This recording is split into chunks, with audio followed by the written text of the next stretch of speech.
All right, I'll start with just introducing myself. I'm Chris Paradis. I'm the 11v11 boys technical director, so kind of oversee all the boys team, all the 11v11 boys teams within the club. So yeah, now I'm excited to get this 2012 boys moved up into my groups here, getting out of the 9v9 and starting some big field 11v11 soccer next year. So, structure of this meeting, I'm going to talk a little bit about some infrastructure stuff within the club that we've done this year and things that we're planning on doing moving forward. I'll touch base a little bit about our teams and what they did this year within this age group, and then we'll kind of look at next year a little bit. And then I also wanted to leave some time at the end for any questions or anything that might come up or you might have. And yeah, if we don't get to you anytime, Zoom will kick us off right at 8:30 or 8:31, something like that. So if we don't get to you or you come up with a question afterwards, please feel free to just give me an email and I can get back to you as soon as I can. If you guys have any questions or need to stop me in the middle of anything, just feel free to speak up. And yeah, we can get to you guys as we're going through this. All right, so first off, so infrastructure stuff from the club. This year we hired some new management type people, called them age group coordinators. Myself was one of them on the boys' side, and Sam Tweeting on the girls' side, and Jason Howard doing the 9v9. I'm sure you guys are familiar with Jason. And yeah, it was just a way to try and support all the coaches within the club and give them a little bit more support from leadership. Within a lot of clubs, a lot of coaches, they get their teams at tryouts and then they're just kind of off on their own island, and they run their sessions and go to the games, but there's not a lot of interaction or support from the other coaches around or the leadership, the technical directors. And so the kind of the role of these age group coordinators was to help facilitate that and help get them a little bit more support on the field at trainings, but then also just kind of behind the scenes doing a lot of stuff, getting them ready for tournaments and making sure their rosters are all set with OYSA and doing a lot of the administration stuff as well. And it worked out pretty good this year. We got a lot of positive feedback from the coaches, and it's definitely a step in the right direction. A couple other things we've been doing, just doing a lot of updates on our website. It's just a lot more user friendly, a lot of increased access to a lot of documents and forms and just information for parents and coaches. If you haven't gone to the parent resource tab on our website, I would highly suggest it. It's got a ton of information, our yearly calendar that we're putting out, so parents can look at what we're doing 6 months down the road and kind of have a better idea of when we're stopping training, when we're starting training, when leagues start, when state cup starts, when tournaments are. A lot of that information is on there on that yearly calendar, and then there's just a lot more information for parents on there, so I highly recommend it. Even for coaches, that tab there, Bryce has been updating it constantly and just adding new stuff, anything that we think might be relevant. We try and get it on the website so parents have access to it whenever they can or whenever they need. We've got some improved gear checkout and inventory system, all accessible on the website now, which has been great. We're switching to Adidas this coming year, and so I'm excited about that. That should bring an improved uniform ordering experience. Adidas has a good reputation with that, and so I'm excited to get that relationship going with them. I think that'll help us out as well. Things we're kind of adding next year. We've hired Victor Martinez to run the 9v9 and the girls side of the club, and I'll be the technical director again for the boys side. We've got Blake Leamy as the director of coaching to kind of oversee everything and make sure we're all kind of rowing in the same direction. and Bryce Burton is our director of operations, doing a lot of the admin stuff and a lot of the website stuff. He's a great contact for answering any questions you have on Stack or any registration issues or anything. He's the guy to talk to, and he's been making sure we've been running smoothly there as well. Part of that positive stuff that we've seen come out of it is just a lot of the on the field success that we've had this year. A lot of our teams are improved a ton and doing a lot better in leagues that they were in the past. One statistic to kind of back that up was just our goal differential as a club as a whole last year was in the above minus 100, something like that. And this year it's flip flopped on plus 100. I haven't tallied the whole score yet just because we still got a lot of teams still finishing up their spring seasons. But the last I looked, we were up there plus 100. And so it was that's always a good sign when our teams are doing a lot better. So yeah, I'll briefly kind of touch base now about our seasons this year. Our 12 boys Navy in the spring here, Premier Gold, finished 3-2-3, which was good. 16 goals for, 8 against. So averaging 2 goals a game and only 1 goal against, you're gonna have a lot of success if you're doing that. In the fall, they were Premier Silver and finished 9-2-1, which was great for a third place with 36 goals for, 18 against. Still 2-1, so that's just fantastic. The 12 Whites in the spring this year, they're playing in the Central Division 1, just started.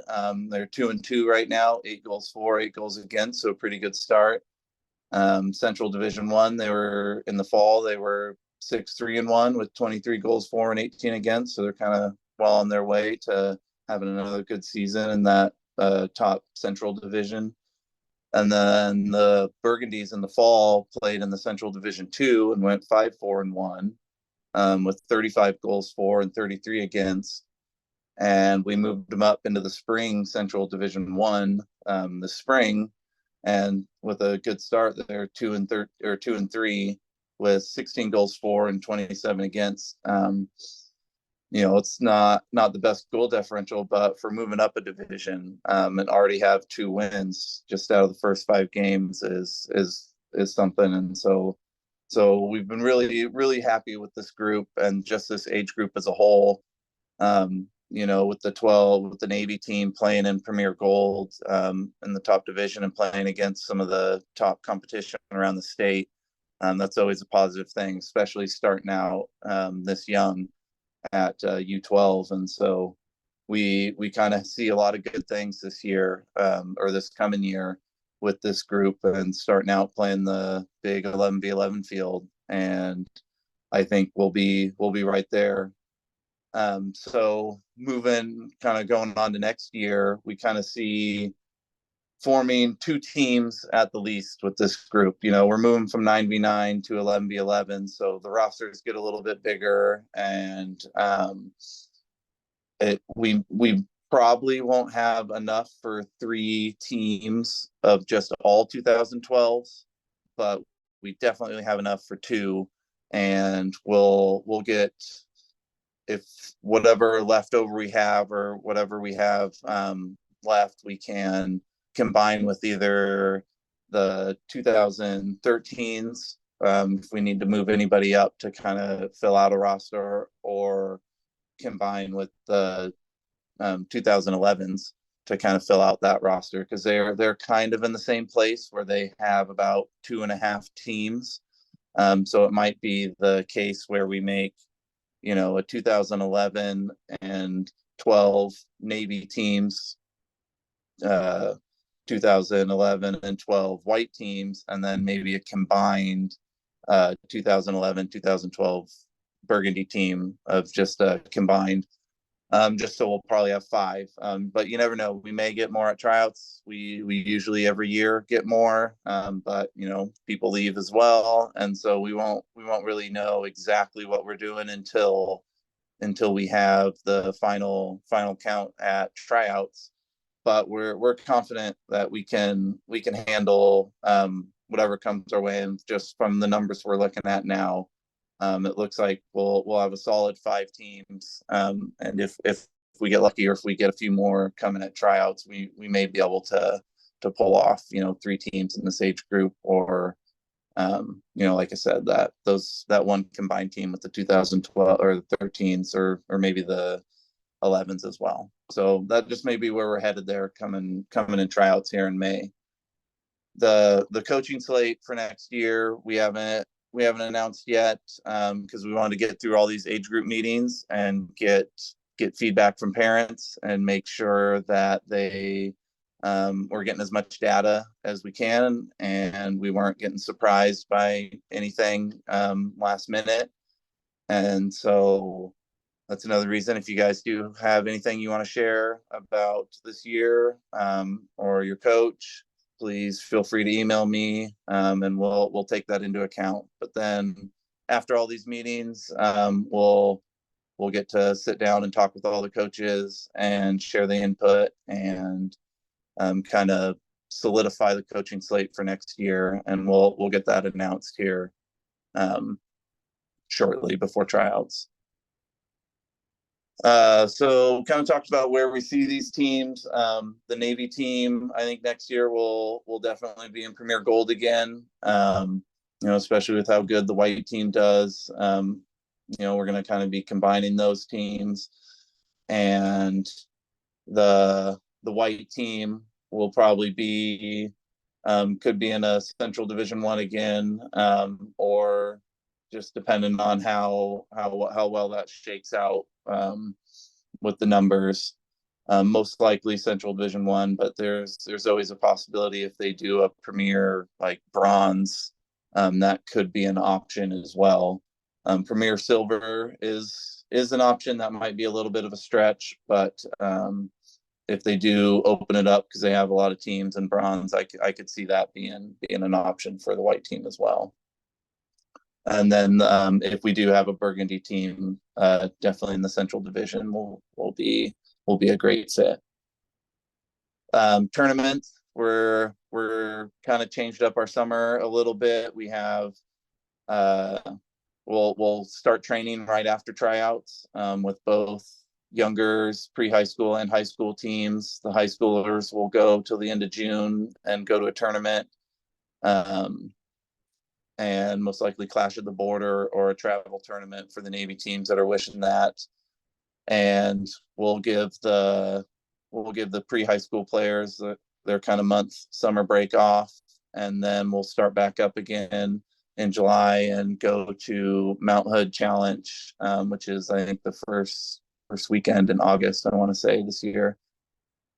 And yeah, there's also opportunities to travel. We've looked at going to Crossfire Challenge, which is in mid-July, which is a travel tournament up in Seattle. But we've been getting a lot of feedback from parents. I know from this group especially as well, the Navy team, a lot of these players are looking for kind of bigger experience outside of Oregon. And, when you're playing in Premier Gold and playing against the best in the state, it's always good to go and test yourself against, the other teams around in the Pacific Northwest or even beyond.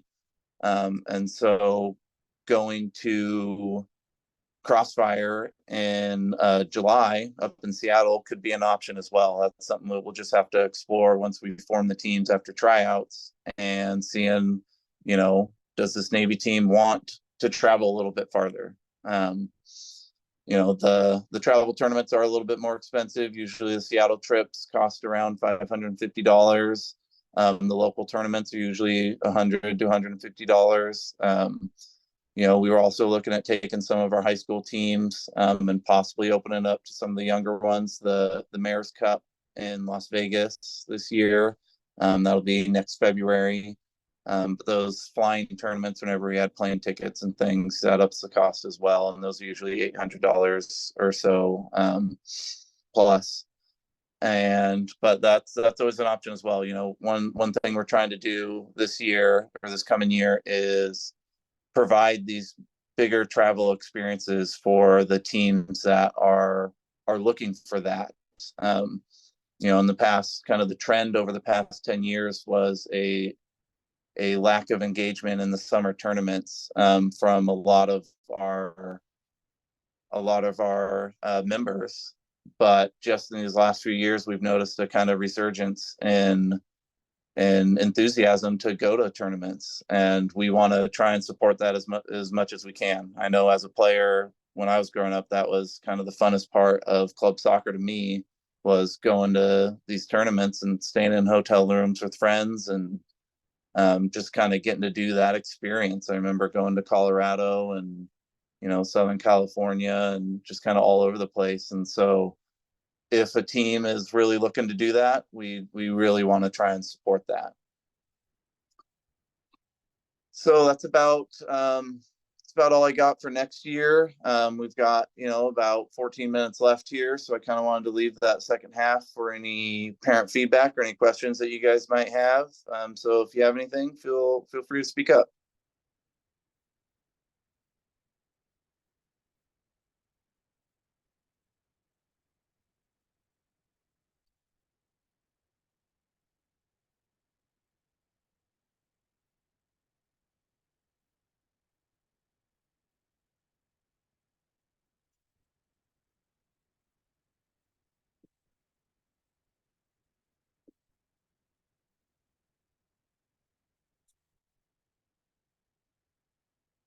Ideal roster size is 18 players is the max at a game. We have over rostered before if we have 19 or 20 players. It's kind of rare you have every kid at every game, but it also kind of just depends on the group. We've got kids that do basketball and things, especially at the high school level. Um, so I'd say 18 is usually what we put. Sometimes it's a little bit better to have 16 just because it means more playing time for more kids. And we've done that in the past, especially I think you guys were a good example of that this year, this age group, because we had a lot of movement between the burgundy and white and navy teams of kind of moving some players around. Some of that's just out of necessity, but also that's something we try and do to help, especially with the 9v9 groups, because we know in this year that you guys are transitioning into, now we're kind of combining these groups, and so we want to get them playing together and get them used to each other. So 18 is usually what we do.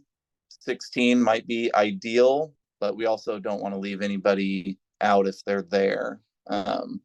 But say we only had 32, it would probably be good to have a 16 and a 16 and have a little bit of wiggle room to add players throughout the year, or be able to have players jump between teams or sub in games between the teams if need be, if we got a lot of players absent or something like that.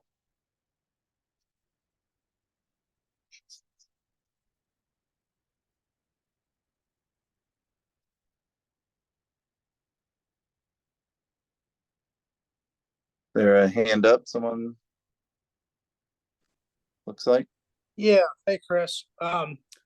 Thank you, first of all, for all you're doing and all OVF is doing for these kids. It's awesome. Question about tryouts, and unfortunately, there's some conflicts with scheduling with some of the kids, at least ours in particular, with other sports, for the tryouts in May. Yep. I know it's hard to schedule all this stuff. It is a bit hard when the regular season for these boys was practices were Tuesday, Thursday, that was switched to Monday, Wednesday for tryouts. Is there any advice you have, or any alternatives for makeup for some of the tryouts, or just basically what advice can you provide us to try to mitigate and balance the needs of both doing tryouts as well as your obligations for other sports? Yeah. Communication is the best. The more you can communicate with us beforehand, the easier it is for us to take that into account. That's why we try and especially with these younger groups, do 3 days. So at least, if you can only make one of them, that's the best you can do. That's great. At least we get to look. But especially for a lot of these kids that have been in the club, we kind of have a good idea of where they're at. As long as you communicate early with us, we can always work with you and either have you kind of try out in the following week of training. Say, okay, well, if you want to be involved in the club, we can get you registered, and then we can give you a couple extra days, because if you could only make one of them, or if you can't make any of them, we can give you some other days, hopefully as soon as possible. That way we can kind of at least make sure our rosters are filled, but at least give you some time to kind of make that up and make sure you're seen and evaluated by coaches. Awesome. That's very helpful. Thank you. Yeah.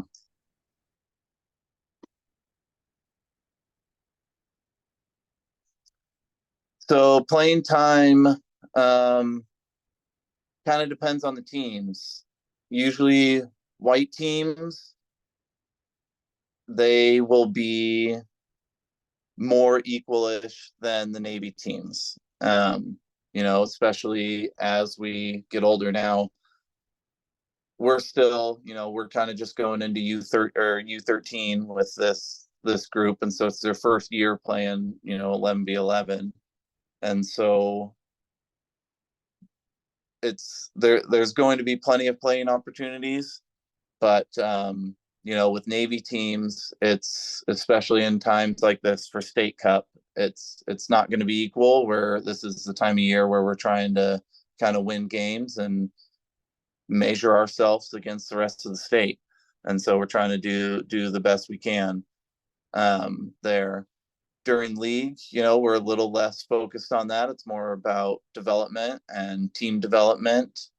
But playing time will always have a lot of different variables involved in it. Could just be how the game's going. Is it a game against the top team in the league, or whatever it is? Practice, people attendance at practice for that week. Just general attitude of a kid at practice or things. There's lots of different variables that go into it. We are a competitive club, and so we are trying to compete with the rest of the state. So the Navy teams will always be a little bit more skewed, but white teams are a little bit more equalish as far as playing time goes for the players, because we're at those levels. It's more about raising the level of the kids so they can challenge for those Navy team spots than it is wins and losses and records. Those aren't terribly important. Even I would almost argue for the Navy teams as well at this thing. I always coached my teams when I was coaching the pre-high school things. I always told them, I'm not coaching you guys to win games right now. I'm coaching you guys so you can win state when you're in high school. Because that's where I'm trying to get them to where they're going. And individual results when they're 12 years old isn't all that important, right? It's just about what steps are they taking to get better and develop. And so I want to see them when they get in high school be able and be put into a position to compete for, state high school championships and things like that. Looks like that crossfire is maybe during the men's soccer camp.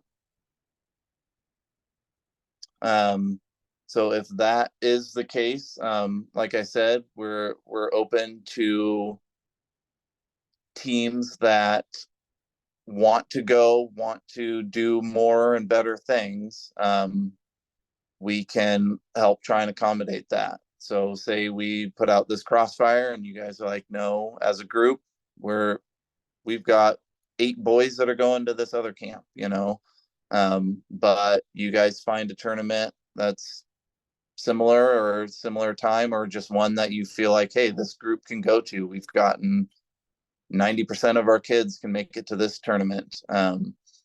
As long as, we get enough time in advance that we can get us registered and get all the admin stuff out of the way, we as a club want to try and help accommodate that. So that's an option as well if we're looking for something else. But we always will have that Mount Hood challenge as well if a travel tournament doesn't work out and we can't get the commitments to those. So we'll plan on taking every team we have to Mount Hood, but also have other options in case they want to travel further.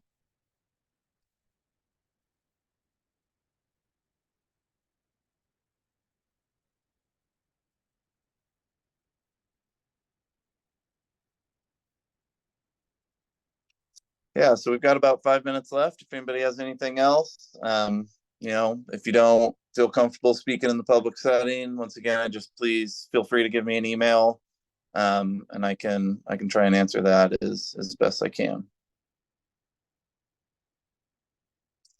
So yeah, for the Navy teams, we're transitioning. This is something we did with the high school team. So a lot of my group this year was the Navy teams practice 2 to 3 times a week. It was a little periodized throughout the year. It wasn't 3 practices every week. Kind of for this winter, we had it planned 3 times a week, but we'd take 1 day off a month. Just sort of after a 2-game weekend or something, we would take the Monday off just to kind of give the boys a rest. And so it'll change throughout the year. It'll be generally, a lot of the schedules were Monday, Wednesday, Thursday. There's a few Tuesday, Wednesday, Thursdays on there. Kind of just depends on field space and field times that we have available. Over the summer, I'm guessing most of the summer will be two times a week, just because summer is, people are vacationing. It's usually low attendance. But once we're into fall league, we'll probably be 3 times a week for most of the league. And then same for the spring and winter. Maybe once again, kind of just take some of those days off once we're in the kind of meat of the season and we're playing, games every weekend type of a thing. But then once we hit state cup, we'll want to do the 3 days a week again, just even if it's one of the days as a recovery day or more team talk type stuff or walkthrough type things, depending on what they need physically. But we want to make sure we're with them and we're getting the kids kind of prepared as best we can for these state cup tournaments and things. The 3 practices is just for the Navy teams. That's kind of a way I'm sure a lot of these players, or at least a lot of the Navy boys, were a part of the academy system that we'd had in the past. And this year we're trying to expand that to more of our members, and make it just available for all of our top players in our teams and not just ones that are signing up for extra things. We want that extra for everybody. So all those Navy players will have that extra day. We're also looking at adding like an extra day of striker training or things like that, like a Friday or something that is open to all of our members. So other kids that are looking for extra stuff, it's actually available in there. Headers, yeah. So starting at U13, they will be allowed to head the ball, I believe. So that'll be a big change for them. It's different from when I was growing up. They didn't have any of those rules, and so it's tough learning. But as long as you learn the proper way to head the ball, I think a lot of the injury stuff and safety concerns, if you're doing it properly, you can mitigate a lot of that. So should be exciting. All right, it's 8:30 now, so Zoom will kick us off here in a minute. So I'll say again, if you guys do have anything, please feel free to email me. But I also want to thank you guys for participating in this and helping us out and giving us feedback. The more we can get from parents and the more we can all collaborate, I think the better it can be, and get this whole community and this whole club going in the same direction and keep taking steps forward. So thank you guys for participating. Feel free to reach out if you guys need anything, and I'll see you guys out on the field.